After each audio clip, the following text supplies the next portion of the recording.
Because the time I done put in. See, like when you do a thing, like you know that when you know you done put in the time. Oh yeah. Time is tied to our happiness, man. It's what you do with your time. So it's the time I done put in, is the confidence. It's not arrogance. Like I say, confidence and arrogance will always be mistaken. There's no need to apologizing for. Because those that have never put in time towards something will always say you arrogant. Anybody that's putting in time towards something will understand once they see you in performance. Oh, you done put the time in. You got challenges that you're going to run across. If your household is $5,000 in debt, it don't matter how much money you make. It don't matter if you make $40,000 a year or if you make $400,000 a year. Right. If you $5,000 in credit card debt and you ain't never gonna pay that credit card off, all it takes is one bad day. One bad day. And that overextension of that $5,000 you've been living off of, because that's how you done bought the Louis Vuitton. That's how you done bought the. But there's nothing wrong with the Louis Vuitton or Balenciaga. There's nothing wrong with that. I don't want to talk down on that. There's nothing wrong because everybody got to buy something. Right. All the old dudes that's talking down on them. This is why I asked you. Let me see your house and let me see what car you drive. Right. Let me see you go hop in that used Toyota and go to that efficiency, that 2-bedroom efficiency with you and your wife. Then you tell me what I'm buying is wrong. So nothing wrong with you buying. It's just you haven't put in the time investment to enjoy it in freedom. So you enjoy it as a slave. That's what the cheating of the slave was. See, the slave wanted the biscuit and warm piece of salt pork without fighting for the freedom. See, when I go up north and I can work as a man, tilling my own land and get that biscuit that my wife demand, get that warm salt pork, that's in freedom. I ain't cheating time. See, if I do it, I go snitch on the dude that was trying to escape, I'm cheating time. You get what I'm saying? Yeah, I got you. So it's in misery. It ain't no life in that. That's death. So it's different. It's two different worlds. And let me say this. Anybody listening, you might have to rewind this back 4 or 5 times to get what he just said, because he said something deep right there, and you might can just let it go right past you. You got to go back to this thing 3 or 4 times and get it, because he just said something in 30 seconds that, you know, it would take the average person 40 minutes to say. So like my confidence and my ability to relate my message. Not every message. Not any. You talk about nuclear physics, I'm lost. I don't know. I have no value there. I don't know. I don't know nothing about construction. Personal development, growth, change, crime and punishment. It's not because I did 23 years. It's what I did with the 23 years. Them books behind you right there. Right. So when somebody say we need you to talk, come speak, there's no angst, it's like it's excitement. It's in you. The pumping. I can be exhausted. I've been in drove exhausted. Yeah. I go talk to my guys. I go talk to some young ladies. I go talk to somebody. I'm up all night. I'm excited. Like, dang, I said that killed it. You know what? I used that. I didn't like the way that really worked out. Let me go look at James. Let me see how I tied that together with that. I tied that together with Kanye so he'll understand that. Like, because the time I done put in. See, like when you do a thing, like you know that when you know you done put in the time. Oh yeah. Time is tied to our happiness, man. It's what you do with your time. So it's the time I done put in, is the confidence. It's not arrogance. Like I say, confidence and arrogance will always be mistaken. There's no need to apologizing for. Because those that have never put in time towards something will always say you arrogant. Anybody that's putting in time towards something will understand once they see you in performance. Oh, you done put the time in. That ain't man. You know. The other day I asked Valerie to send me some of my old recordings, because I might want to transcribe some of them, you know, to a book or whatever. And she sent me a few of them, and I was listening to one. And usually I can't, you know, I don't like hearing my voice, and so I'll start, you know, 5 minutes. I didn't change to something else, and so this one that I listened to the whole 28 minutes of it. And I called Valerie afterwards. I said, you know what? That guy sound pretty good. You know what I'm saying? And I was listening to it. I'm like, damn. You know, you could tell I didn't put time in that I've lived this stuff. You know, when I was listening to it, I'm like, there's no way you can hear me and not know that this is some real stuff. This is some stuff that I didn't put time into. I've lived it. I studied different things. That whole 28 minutes was, man, it blew me away listening to myself. You know what I'm saying? But I know I lived that. So in everything about it, all the books I read, all the life activities I did, everybody that I've met, in that 28 minutes, you can hear, and it's probably in all of them, but you know, it's just, I just happened to listen to that one and couldn't stop. I was like, wow. Yeah. Because you got a special relationship with time. This is another cop-out, a cop-out of the masses. Oh, Tony, you always been different. You unique. Tony, you got a special gift. Right. Now, what we know is, no. I got a special relationship with time. Time, yeah. I value time more than anything else. I put it in. And I hate this. Listen, this gonna sound like a contradiction, and people might miss it. The dope boys got to be in the hood. A kid that's 10 that's only seen poverty got to see a dude be the first dude to pull up in a Ferrari in his projects. Now, the way he got the Ferrari, I'm not condoning. But the kid got to see it because I only can define things by contrast. Right. I know we ain't got nothing. I'm hungry. And I know this car, he might not even know what it's called at 8 years old. I know this car expensive and this dude getting a lot of money because he got gold on, he got jewelry, everybody flocking to him. I see him as a leader in this society. And I see he got money. And I see that money that he's obtained over time is what's empowering him. That's not the whole story, but the kid got to see that. What if the kid don't see that? Think about this. How many times do you have these stories of people saying, oh, we was poor growing up, but I never knew I was poor? You ever thought what they really saying? Right. Everybody around you was broke. Well, yeah, exactly. You ain't never seen no money. You never seen anything, yeah. So you didn't know you was poor. That's the problem. That's what was wrong with Harriet. If they would have known they were slaves, I could have freed them. See, if you know you're poor, because somebody, the most of y'all gonna be cool with that. Right. But I'm looking for the kid, like, I hate being poor. I hate we ain't got nothing in the refrigerator. I can't stand this. It make me sick. I'm disgusted by it. Oh, like I said, I can work with a complainer. I can work with a complainer. I hate jail. I hate this. I hate this life. I feel like I want to kill myself here. Oh, now we on to something. Because when where you at becomes death, you willing to fight for a new life because you already did. This is death. For me to, like I said, for me to be in prison was death. I hate, Mr. Fleming, when I tell you I hate it, I know what hate is. I hated prison so much. Everything about it, the smell of it, the way it moved, the conversations, the background, every day of my life, it was the bane of my existence. So our Batman taught me how it was the bane of my existence. It's amazing, though, that I would have to really, really search hard to find somebody saying what you're saying, because everybody else is glorifying it. They're like, this, and they're not, I don't know if nobody wants to show that clip, or they don't. I mean, the passion that you just gave about hating prison, it needs to be coming from everybody. But no, it's almost like, I graduated from college or something. Like I just, I did my bid, man, you was up, it's like, I don't, and if somebody tell me that they do hear that, please show me where you're hearing that. Please show me, because the masses are not saying that. They're not. When I go back in, it's so bittersweet. Like, Lord willing, I'm gonna get to go into Richland. I've been wanting to get I'm gonna go to Richland before Christmas and present on the 21st. But you coming out. But no, it's this thing. I don't even have an angst about that. It's like it talks about in the Bible how the horse is prepared for war. Like the ant does what the ant does because it's built for that. The fish does what it does. The eagle flies, that's what it does. It doesn't get tired. The Lord has showed me while I was in there hating it, I was coming back. Remember at the end of the clip, what does Batman do? Once he climb out and get up, what do he do? He threw the rope down. Throw the rope back. Yeah. Every time I go back, I'm throwing the rope down. And when I'm throwing back down, is this like I tell him, I say, I'm not here to teach y'all nothing. Y'all grown men. Y'all know right from wrong. Y'all do. Y'all know this was wrong. You're going to jail for it. I'm here to bust all y'all fantasies and fake lies, to break out all the lies. So now you can stop squinting and look directly into the light, which is you. If I keep talking to you, you're going to start thinking like me, and you're going to find yourself. That's what I tell them. If I keep on talking, you're going to start thinking like me, and you're going to find yourself. I don't want you to be like me. You can't be like me. You can't walk in these shoes. You can't handle this hammer I got to pass out again. You can't do nothing with it. I can't do nothing with yours. I can't speak on your pain. That's not what I'm doing. The whole demonstration is designed that you would find yourself. And when you find yourself, you'll realize what you in. That's why I don't call them returning citizens. They jailbirds, you criminals, you the worst people on earth, and you in a cage. You've been captured like an animal because you was acting like an animal, you in a cage.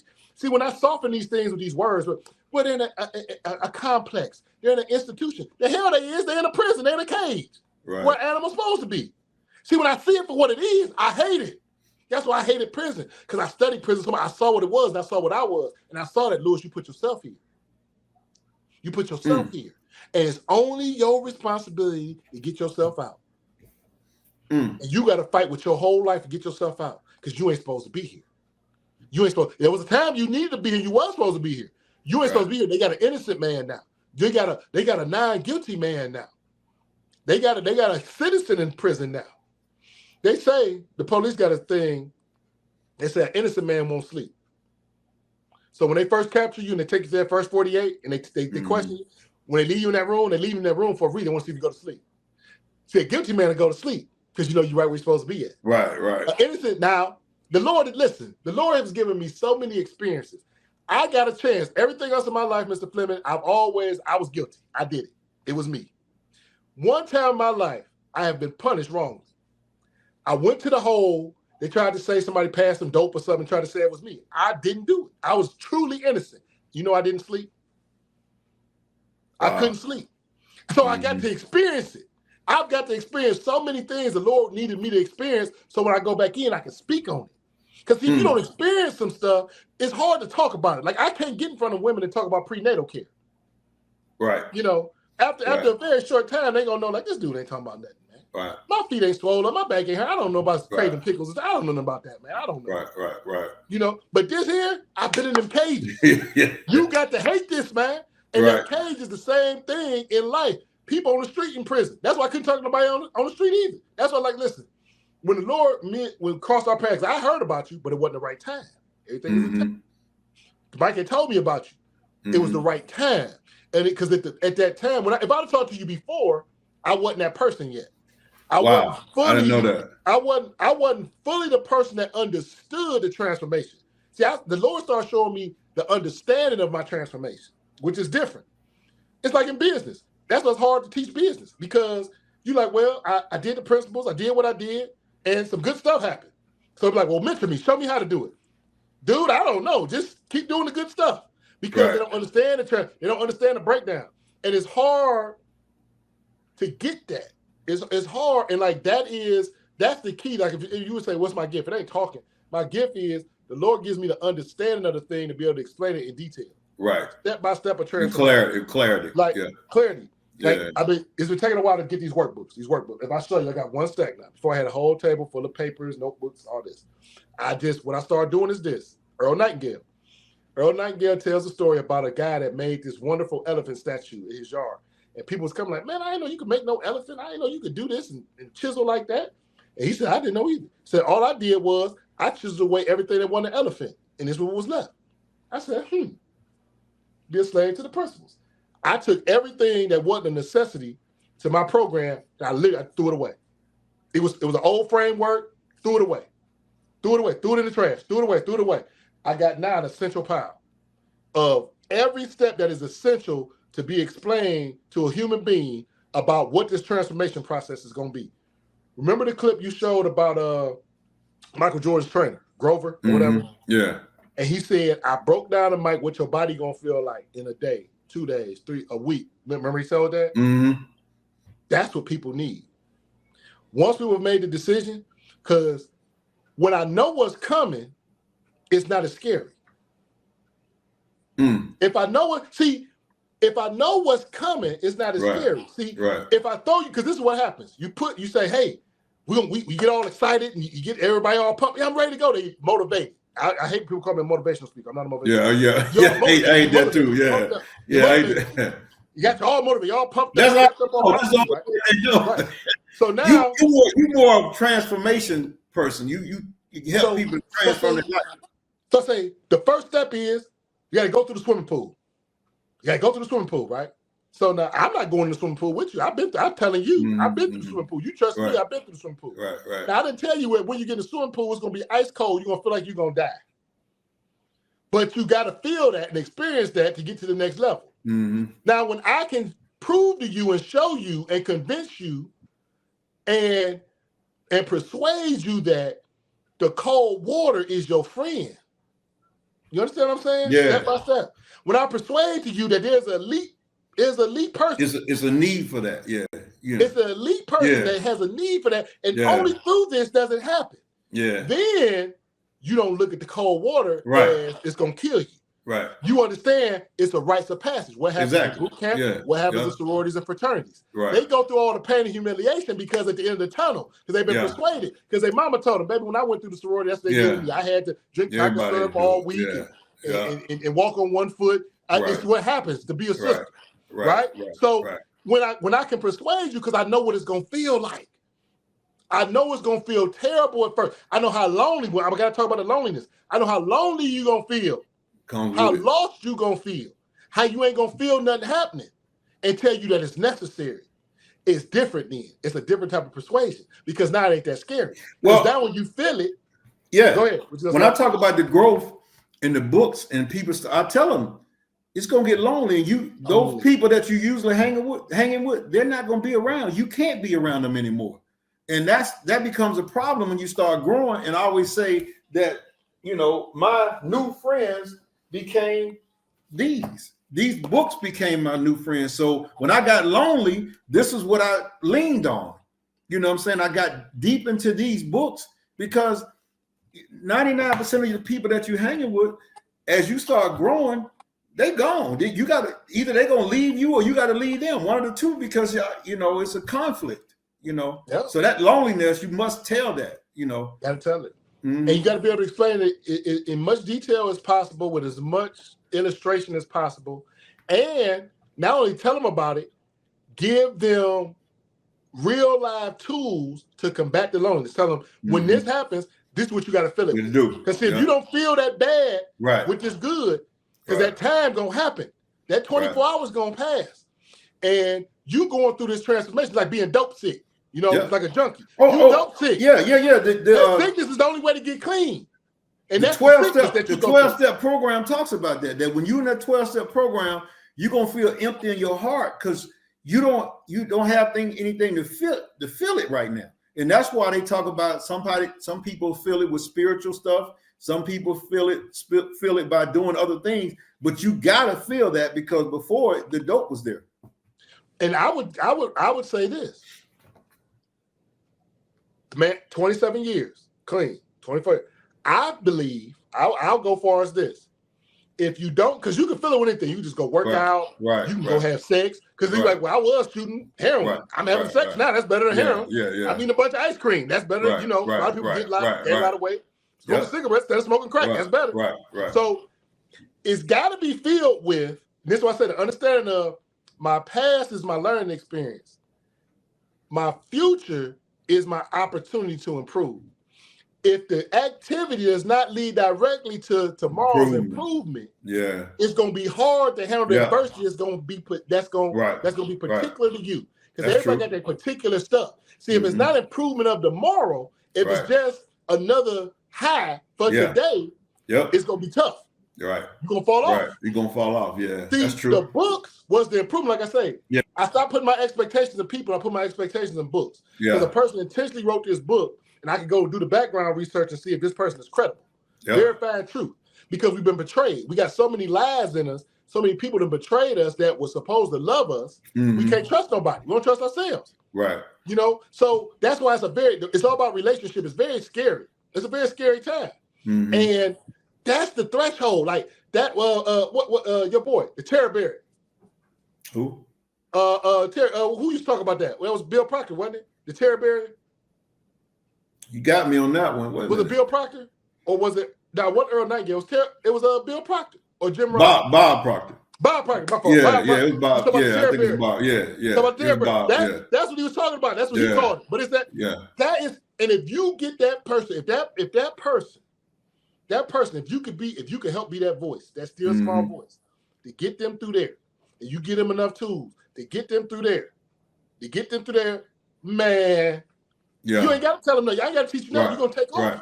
You're gonna find your way because now you're on the other side. Now, like I said, when that evil voice comes, you feel betrayed.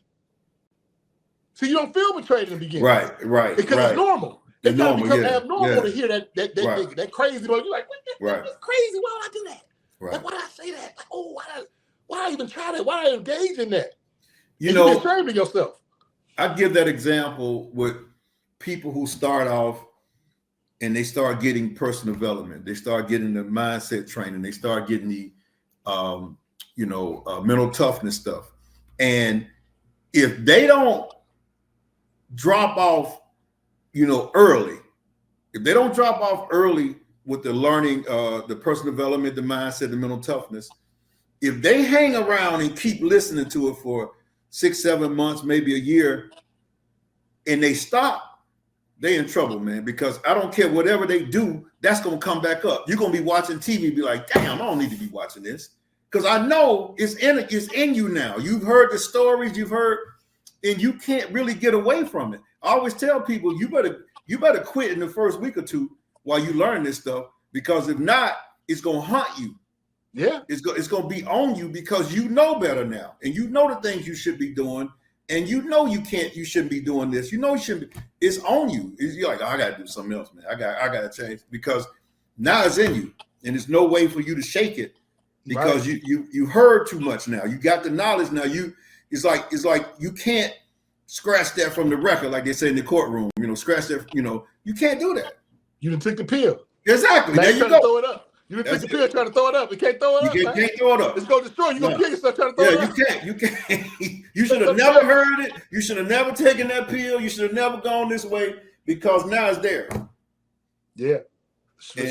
And people don't even understand it. You can't even explain it to them when you're saying that, because they don't get it, because they never went down there. No more. Yeah. Because it's a time you live in your life in ignorance. And ignorance is bliss. You just, everybody do it. That's what I do. My mama did it. I did it. Right. See, once you know, my mama destroying herself, my cousin, you destroying yourself. Yep. I was destroying myself. And now you do it, you on purpose destroying yourself. Exactly. Yeah. That hit different. Yeah. That hit totally different. Totally different. Yeah. Hit totally different. Totally different, man. Totally different. Yeah. So, man, we can go all night, man. I know Val saying y'all got to stop. Okay, we're gonna stop. I appreciate you. Man, you have no idea. I'm gonna hit you with the least. Listen, you have no idea them recordings, man. That was genius. You told me that was one of the guys in the parole board said that was the first thing we talked about. Right. That was the foundation. Wow. It had never been done before, man. Wow. Nobody had been able to show proof, because you're dealing with legal proof, proof of legal recording of your growth and change. Yeah. Yeah. Wow. Genius. That's cool, man. You don't know, Mr. You just don't know, man. Man, I hope I did good, because that's what I'm trying to do. So, man, listen, because it's an example to me. It's an example to me. Like I tell the guys, I'm like, man, record your story. I tell them I start writing a book. I don't care if it's good or bad. Start writing a book right now. Start working on your communication skills. Yeah. Because this is how you're gonna leave a legacy. Yeah. All the mistakes you made, if you're not working for tomorrow improvement, then it become misery. It become who you are. If tomorrow, I'm gonna improve on that. I burnt that chicken up. I ain't gonna burn that next batch up. Yeah. I ain't gonna burn that. Ain't gonna happen again. If I burn that batch up, and they gonna hope that I'm gonna do better on the next batch. Hey, let's get drunk. Let's get high. Yeah. Let's do it. It ain't gonna happen. ain't no improvement. Ain't no improvement. Make sure that you like and subscribe and hit the all button and all that kind of stuff, because we're gonna have a lot of good interviews on this podcast.